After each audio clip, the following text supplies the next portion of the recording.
జాగృతి కార్యకర్తల సమావేశంలో ఎమ్మెల్సీ కవిత కీలక వ్యాఖ్యలు చేశారు. తెలంగాణ ఉద్యమ సమయంలో తెలంగాణ యాసకు వ్యతిరేకంగా మాట్లాడిన సినిమాలను అడ్డుకున్న చరిత్ర జాగృతిదే అని గుర్తు చేసుకున్నారు. గతంలో ఆంధ్ర సినిమాలను అడ్డుకున్నట్లు కవిత తెలిపారు. తెలంగాణ సమాజం కోసం జాగృతి నిరంతరం పనిచేస్తుందని కవిత స్పష్టం చేశారు. మన బతుకమ్మ, మన బోనం, ప్రతి ఒక్క దాని గురించి కూడా తెలంగాణ జాగృతి అన్ని సందర్భాల్లో కొట్లాడింది.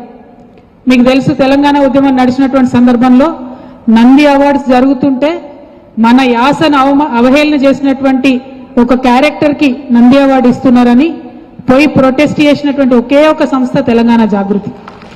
ఆ తర్వాత ఉద్యమం జరుగుతున్నటువంటి సందర్భంలో సినిమాలు తీసి ఆ సినిమాలలో వచ్చే డబ్బులు మళ్ళీ మన తెలంగాణలో ఖర్చు పెట్టి తెలంగాణకు వ్యతిరేకంగా పనిచేస్తున్నారన్న నేపథ్యంతో ఆంధ్ర సినిమాలు అడ్డుకోవాలని ఆనాడు పిలిపించిన ఏకైక సంస్థ తెలంగాణ జాగృతి.